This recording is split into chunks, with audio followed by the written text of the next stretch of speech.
Richard Medina, que es el director de la Escuela de Economía de INTEC. Y vamos a conversar con él sobre todo este clima de incertidumbre que vive el mundo con estas medidas anunciadas por el presidente Donald Trump. Las medidas que ya en, digamos, la comercialización bursátil ha tenido unos efectos inmediatos, en el tema de las monedas también unos efectos inmediatos. Y me pregunto, Richard, ¿qué pasa con la gente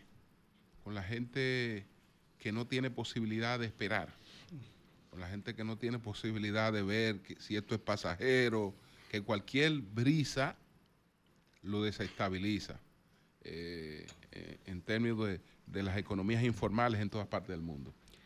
Primero que nada, muy buenos días, don Julio, y a todo este elenco del Sol de la Mañana. Para mí es un placer estar nueva vez con ustedes. Estamos viviendo tiempos turbulentos, ¿no?, a nivel económico. Este anuncio de los aranceles yo creo que genera perspectivas un poco distintas a las que uno esperaba para este año a nivel internacional. Lo más impactante de hoy ha sido la caída de todos los mercados bursátiles. Tienen cayendo en Estados Unidos desde el jueves. Van alrededor de 20-25% de acumulado de caída, lo cual es bastante. Y ahora se contagió todo Asia, toda Europa y parte de América Latina. La situación con esto es que yo entiendo que esos aranceles es difícil que se mantengan durante varios años. Ya entraron una parte en operación a partir del sábado, día 5 a las 12:01 de la noche, hora de Estados Unidos. Y esto lo que está generando es turbulencia en aquellas personas que tienen portafolios de inversión, evidentemente que le está reduciendo su riqueza. Ahora bien, aquel que necesita sacar su dinero porque tiene que comprar algo va a perder bastante. Aquel que puede mantenerse varios años con el portafolio hasta que se recuperen los mercados, es decir, hasta que suba de valor las acciones que tienen en las que tienen inversiones, pues puede un poco solventar o manejarse la crisis. ¿Qué puede hacer la República Dominicana? Ya el presidente lo dijo de una vez, esto es negociable. El ministro de Industria y Comercio habló de crear una mesa intersectorial. Se habla de que más de 50 países ya han iniciado el proceso de negociación con los Estados Unidos. ¿Qué debemos hacer concretamente? ¿Es una negociación que se hace a nivel unilateral, se hace a nivel regional? ¿Cómo conviene? Bueno, lo que convendría es una negociación de todos los países que formamos parte del DERECAFTA, que son 4 de Centroamérica y República Dominicana, junto a Estados Unidos. Pero lo que se le llama aquí la estrategia dominante, o lo que normalmente cada país va a tratar de hacer, es buscar un acercamiento con Estados Unidos, con el Departamento de Comercio, para tratar de reducir o eliminar los aranceles. Pienso que lo correcto es, desde el punto de vista del gobierno, ir haciendo, como decimos coloquialmente, la diligencia por República Dominicana, recordarle a Estados Unidos de manera muy afectiva que primero República Dominicana siempre ha sido un socio estratégico de los americanos en el Caribe, quizá el socio estratégico de más larga data que tienen. Segundo, tenemos aquí un déficit comercial con Estados Unidos, o sea que Estados Unidos tiene un superávit comercial con República Dominicana y es de los pocos países que sucede esto. Y tercero, también recordarles que República Dominicana tiene mucha inversión americana. Alrededor de un tercio de la inversión extranjera directa, extranjera y directa, así que ha venido en los últimos 15 años, proviene de Estados Unidos. Entonces hay muchas empresas en República Dominicana, especialmente en el sector zona franca, que son americanas y por lo tanto van a generar aumentos de costos porque producen bienes intermedios, piezas de ropa, piezas de aparatos electrónicos, que generarán aumentos de precios a los bienes que ellos producen allá en Estados Unidos. Entonces, pienso que por ahí debe ir orientado. La mesa intersectorial es bueno incluir la academia y tener 2 puntos. Primero, nosotros sería bueno buscar mercados nuevos para nuestros productos. No es tan fácil, no es algo que pasa de la noche a la mañana. Y segundo, tener un enfoque de que si no nos bajan los aranceles across the board, como dice, o sea, de todos los productos, pues entonces ir viendo cuáles serían los productos críticos, que eso es fácil de ver, que nosotros deberíamos poner más atención. Richard, lo que se prevé, o sea, hay un cambio de lo que es el sistema económico y comercial mundial con esta estas medidas de aranceles, y se prevé que haya un proceso inflacionario y disminución del crecimiento de prácticamente todas las economías del mundo, incluida la dominicana, ¿verdad? Que tiene un proceso. ¿Es así realmente? ¿Podría esto así? ¿O en caso de que Trump, dándose cuenta de esto, eche para atrás, podría revertirse eso? Bueno, la magnitud ya del impacto de los aranceles que se anunciaron y se han comenzado a implementar, pienso que hay que verla a lo largo del año. Evidentemente, poner aranceles de manera tan amplia a tantos países, en especial a países que venden productos finales, pero sobre todo productos intermedios, es decir, piezas que se usan en Estados Unidos para fabricar bienes más complejos. Por ejemplo, si tú le pones aranceles a un microchip te sirve a ti para producir celulares, computadoras, aparatos electrónicos diversos, vehículos, aviones, cohetes. Entonces, todo eso va a subir de precio. Si se mantiene en el tiempo, el efecto básico es que suben los precios. O sea, el consumidor americano va a pagar precios más altos y eso sería inflación de un año. La Reserva Federal, que es el Banco Central de Estados Unidos, ha dicho que ellos están enfocados en bajar la inflación. No bajar la inflación, sino mantener las expectativas de inflación bajas. Es decir, que la gente no piense que después de este año la inflación va a seguir elevada. Y para ello tienen que mantener las tasas de interés en Estados Unidos altas. Y eso evidentemente que reduce el crecimiento. Esa reducción de crecimiento de Estados Unidos vendría también a República Dominicana. Si las tasas de interés están altas allá, aquí van a seguir altas. Y tenemos una situación, y es que este año, antes de los aranceles, porque eso hay que decirlo, se veía como un año de bajo crecimiento económico. Diversos economistas hemos dicho que veíamos este año, antes del anuncio de los aranceles, con un crecimiento de 3%, que es más o menos un 60%, la mitad de lo que crece normalmente.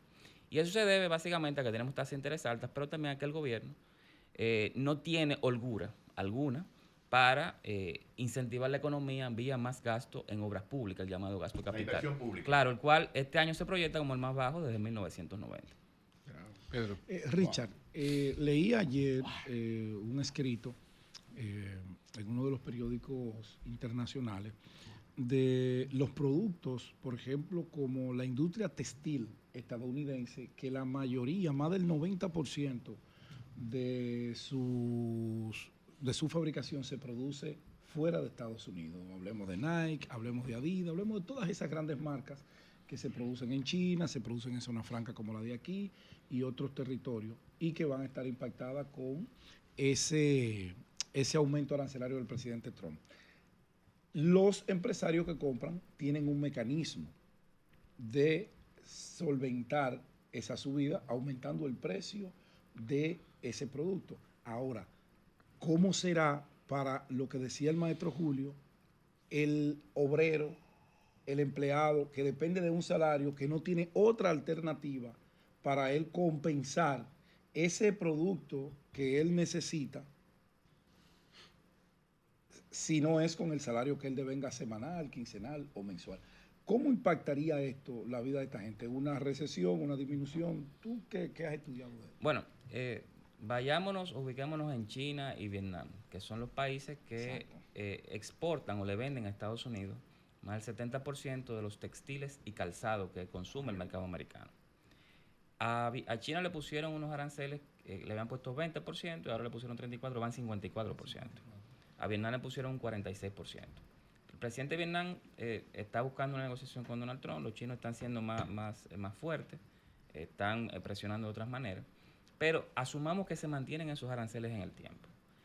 Ahí, si duran, o si hay perspectiva de que duren más de 2 años, es probable que empresas americanas, europeas, canadienses que están instaladas allá, aprovechando la mano de obra más barata, tomen la decisión de moverse a otros países donde hay aranceles más bajos. Podríamos considerar República Dominicana, quizás, Centroamérica, que tiene 10%, pero el que yo creo que es el favorito, o el más aventajado ahí sería México, que tiene 0, está más cerca territorialmente de Estados Unidos y tiene una capacidad productiva muy afín con la producción de ropa. Entonces, en ese caso, si se mantienen durante varios años, es posible que hagamos relocalización de inversiones. Ahora bien, en el corto plazo, tú puedes ver varias cosas. Primero, una reducción de los márgenes de beneficio. Si es una economía grande como Estados Unidos quien pone el arancel, una parte del arancel lo van a absorber, es decir, se lo van a comer, lo van a pagar los consumidores americanos, pero otra parte la pagan los productores de esos bienes, de los bienes que se venden en Estados Unidos, como los productores que están en China y Vietnam. ¿Por qué? porque ellos no quieren perder el mercado. Entonces, para poder mantener el mercado, tienen que bajar el precio. Y lo van a bajar o bajando el margen del beneficio, o sea, ganando menos los dueños de las empresas, o apretando a nivel de costo y reduciendo, dependiendo de qué tan posible sea eso, salarios. Ahora bien, lo que sí podemos esperar es que si toda esa ropa, todo ese calzado que antes iba a Estados Unidos, por un tema de costo, de precio, perdón, en Estados Unidos se disminuye la demanda, porque está más caro, ellos van a venderlo en otros países, entonces van a estar inundando otros mercados con esos productos probablemente a un menor precio. Entonces, ahí vienen varios efectos. Uno, disminución de la demanda de esos bienes en Estados Unidos. Dos, si los aranceles se piensa que va a durar mucho tiempo, posible relocalización hacia países como México. Y tres, una venta de esos bienes que antes iban a Estados Unidos para otros países del mundo, lo cual reduciría el precio final de los textiles y el calzado. Richard, dos cosas. Primero, ¿hay alguna teoría económica que sustente estos pasos que está dando Donald Trump? Eso por ese lado. Y lo otro, dentro de las medidas que anunció el presidente de la República en el día de ayer, hubo una que me llamó poderosamente la atención, y es el tema de los incentivos para atraer la mano de obra dominicana. El presidente habló de llevar a la discusión del Consejo, el Comité de Salario, ¿verdad?, una propuesta de un 25% para el sector zona franca. Y turismo un 30%, ¿verdad? Son sectorizados. Exacto. Hasta ahora, todo lo que he leído del impacto de los aranceles, fundamentalmente todos los economistas coinciden que el sector va a ser más afectado el sector zona franca. Entonces yo, por ejemplo, digo, ¿cómo se puede llevar una propuesta de un 25% de aumento de salario en el sector si ahora mismo lo que se le acaba de poner es un gravamen a ese sector que lo va a impactar de manera negativa? Me gustaría pudieras explicar esto. Sobre la teoría económica, no es ahora mismo lo que se llama el mainstream, o sea, la teoría principal de la economía no te van a hablar de estar de acuerdo con los aranceles. Ahora bien, la doctrina del proteccionismo es tú poner algún tipo de barrera al comercio que aumente el precio de bienes que tú compras en el extranjero, es decir, bienes importados, con el objetivo de que una vez que suban esos precios que paga tu consumidor, pues productores locales de tu propio país puedan vender más caro. Esa doctrina del proteccionismo va y viene. Y digo va y viene porque todos los países, quizá con excepción de Bélgica y creo que Suiza, que se han desarrollado, lo han hecho protegiendo sus economías con aranceles. Lo hizo Inglaterra, lo hizo Alemania, lo hizo Francia, lo hizo Estados Unidos. Y de alguna manera con política industrial, que no es necesariamente proteccionismo, pero sí incentivos a la exportación, lo hicieron los países asiáticos, incluyendo China. Entonces, el proteccionismo ha permitido, o permitió en un momento, que diversos países se desarrollaran. Ahora bien, una vez que esos países se desarrollaron, pasó con Inglaterra, pasó con Estados Unidos, pasó con Francia, pues estos comenzaron a proponer el libre mercado, es decir, hay que vender eliminen los aranceles, y ellos, como estaban ya en la cúspide del desarrollo tecnológico y la producción industrial, pues eran los dominantes y podían promover esto. Ese ciclo se rompe luego de la Segunda Guerra Mundial. Estados Unidos ya logra la hegemonía militar a nivel de capitalismo, a nivel de producción de bienes y de comercio, se queda solo en el mundo, simplemente con la pugna, ¿no?, en la Guerra Fría con la Unión Soviética, pero ya hay la idea principal que surge en la arquitectura financiera, comercial y económica del mundo es el libre mercado, que es el orden neoliberal. Eso se está revirtiendo ahora. Yo creo que revertirlo va a generar, o tratar de revertirlo va a generar muchas fricciones y vamos a tener turbulencia en estos años. Lo de la zona franca. Con el tema de la zona franca, yo creo que sí, que es quizás el sector más afectado, o va a ser el sector más afectado. Hay más de 6.600 millones de dólares en exportaciones que nosotros mandamos a Estados Unidos. Yo tengo la duda de cómo es que se van a implementar estos aranceles, porque dependiendo de cómo se implemente, puede ser que sea muy afectada o menos afectada la zona franca. Ahora bien, yo creo que ahora mismo plantear alzas de esas magnitudes, yo la veo un poquito complicada desde el punto de vista inclusive de los empresarios de zona franca. Y no sé qué tanta mano de obra haitiana está llegando a zona franca. O sea, a mí me sorprendió cuando yo vi que se incluía zona franca, no solamente el turismo, pero también la zona franca dentro de las alzas de salarios para contrarrestar la mano de obra haitiana. Bien, Richard, observando el ambiente internacional, que lógicamente en materia económica afecta a la República Dominicana, puede afectarla, y también los elementos ya en el ámbito nacional, ¿cuál crees tú que será la proyección del aumento de la tasa del dólar para este año 2025? ¿Cómo terminaremos este año con respecto a la tasa de cambio? Bueno, yo no quisiera dar un número porque estaría especulando más de lo habitual. Hay mucha incertidumbre a nivel internacional. República Dominicana, como dije, antes de los aranceles, iba a tener un muy mal año a nivel económico. Entonces, tanta incertidumbre ahí hace a uno errar. El Banco Central recientemente, la tasa ha bajado, creo que son 10 o 15 centavos en los últimos 5 o 6 días, porque el Banco Central ha estado retirando liquidez. Recordemos que si el dólar funciona como una especie de mercancía, tiene un precio. Claro. Si hay muchos pesos en la calle que le caen atrás de esos dólares, pues el precio sube del dólar. Ahora, si hay pocos pesos, el precio no sube, sino que comienza a bajar. Ley de oferta y demanda. Ley de oferta y demanda. Entonces el Banco Central lo que está haciendo es prendiendo la aspiradora y drenando la liquidez, sacando pesos de la calle, y eso ha impactado a la baja ligeramente el tipo de cambio. Es un momento complejo porque tú hacer eso lo que hace es que puede provocar una recesión económica. Tú subes el precio del dinero, que es la tasa de interés. O sea, tú estás bajando quizás o estabilizando el dólar, pero aumenta la tasa de interés. Y en estos momentos, como dije, que estamos ya, en enero crecimos 2.2%, venimos noviembre, diciembre creciendo 3%, o sea que venimos bajando, es un desincentivo a la producción. Pero el Banco Central está haciendo su trabajo.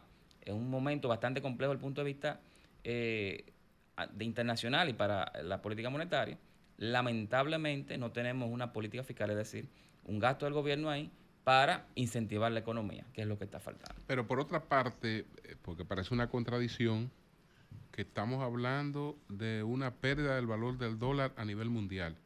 Entonces, que aquí hablemos de encarecimiento del dólar. Esa pérdida del valor del dólar a nivel mundial no repercute entre nosotros, además del hecho de que, por razones obvias, nosotros vamos a demandar menos productos en dólares, porque uno de los efectos de estas medidas es que van a limitar la compra. Claro, habría que esperar qué va a hacer la Reserva Federal. Si el dólar sigue bajando, eso encarece los productos que se compran en el extranjero para los americanos y podría repercutir a República Dominicana. Si ese es el caso, eso genera más inflación. Y si genera más inflación, pues entonces la Reserva Federal podría mantener las tasas de interés elevadas o incluso subirlas, lo cual fortalecería el dólar. En el caso nuestro, yo creo que el Banco Central está haciendo lo correcto desde el punto de vista de manejo monetario. No tiene tanta holgura como en situaciones pasadas por esta misma situación que se ha dado con los aranceles, pero por ahora lo que se ve es que la tasa de cambio se ha estabilizado. Richard, esta situación podría llevar, una de las opciones que tendrían los países si Estados Unidos mantiene esa postura tan agresiva y firme, que muchos países del mundo, incluidos República Dominicana, puedan ver como mercado de sus productos China. Bueno, eso es algo más de largo plazo. ¿Qué pasa? Que los desequilibrios comerciales, es decir, que hay países que exportan o que venden productos al extranjero mucho más de lo que importan o le compran al extranjero, se deben más que nada a que hay ahorro interno. Entonces tú puedes tener ahorro interno por dos razones. Los hogares, nosotros, podemos ahorrar más de lo que consumimos. Si hay así, bueno, eso es dinero que queda en la economía. Y los gobiernos también pueden no tener déficit, sino superávit. Entonces la suma de ellos dos, si te da un superávit, hay que exportar bienes al extranjero. Esa sería la lógica. En el caso americano es al contrario. O sea, los americanos, tanto los hogares como el gobierno, consumen mucho más de lo que producen. En el caso de China, Corea, Taiwán, Japón, Alemania, los hogares, sobre todo los hogares de esos países, producen mucho más de lo que consumen. Entonces, para tú lograr ese cambio, es decir, que muchos países del mundo le vendan a esos países y tengan un déficit comercial, China en el caso que usted plantea, pues hay que subir el consumo de los hogares chinos y para eso hay que subir los salarios. Y es algo más de largo plazo. Richard, bueno, adelante. Sí, disculpe, maestro. Richard, no sé si viste la única entrevista que ha dado el secretario del Tesoro de los Estados Unidos, que se la dio al periodista Tucker Carlson, en la cual él plantea un escenario de otras teorías totalmente económicas, claro, sin probar sobre el tema de los aranceles. Y él plantea un escenario de corto y mediano plazo con respecto a esto. ¿No te merece a ti, inclusive, yo sé que tú vas a decir, son teorías económicas nuevas que están planteando? ¿Cuáles son esas? Pues el dijo acaba de decir que no hay ninguna. No. Yo le pregunté Si tú miras la entrevista, que ellos tienen sus teorías sin implementar. Ellos creen que esto a un corto plazo va a funcionar. ¿No te merece esto, si no nos basamos en las teorías actuales, vemos lo que ellos están aplicando, algún tipo de inteligencia? Porque yo creo que sea un grupo de pendejos los que estén aplicando eso. Por eso te lo pregunto. Mira, yo creo que hay que esperar a ver qué es lo que va a quedar al final con los aranceles, qué países se quedan con aranceles y en qué magnitud. Tomemos, por ejemplo, el caso de Canadá y México, pero en especial de México. Se le pusieron aranceles en un momento de 10, 20% a diferentes productos y a vehículos 25%. Sí. Luego tuvo que reversarse y se quedó que si son bienes que se producen en México y que cumplen con el Acuerdo de Libre Comercio de Norteamérica, que se llama USMCA, bueno, pues entonces no pagan aranceles. Y eso sucede más que nada por un tema político. Lo que le interesa a la administración de Trump es evitar, con justa razón, que empresas chinas se instalen en México y desde México aprovechen la zona de libre comercio para vender en Estados Unidos sin aranceles. Y segundo, hay una razón económica para esto. Y es que la economía mexicana está demasiado integrada con la economía americana. México lo que hace es que produce muchos bienes intermedios, es decir, piezas de vehículos, piezas de aviones, piezas de celulares, que luego son usadas en Estados Unidos para producir bienes finales, Claro. que es lo que se vende. Entonces, tú ponerle arancel a todos esos bienes intermedios, te dispara el costo final de los bienes americanos y los hace menos competitivos contra otros países. Entonces, yo creo que las realidades en algunos casos se van a ir imponiendo. En el caso chino, hay una situación en que China realmente tiene unos subsidios muy amplios a la producción industrial y eso está destruyendo la base industrial de muchos países. No solamente Estados Unidos, también Japón, también la Unión Europea, también Canadá. Entonces, si en China te subsidian la electricidad, te dan préstamos subsidiados, te subsidian la tierra, los trabajadores ganan por debajo de su productividad y el yuan está por encima de su valor, pues todo eso es un compendio de cosas que hace que tú produzcas mucho más barato y sea más competitivo artificialmente. ¿Y Entonces, tú no crees eso que es el lo más afectado es China? Y China probablemente... Tiene que ser el más afectado de todos. Yo creo que el último que le quitarían los aranceles sería China, porque ha sido la trayectoria desde el primer gobierno de Trump, Biden, hasta la actualidad. Bueno, pues muchas gracias, Richard. Muchas Gracias, gracias. Richard. Muchas gracias a Richard Medina por estas orientaciones. Muchas gracias. Cambio y fuera.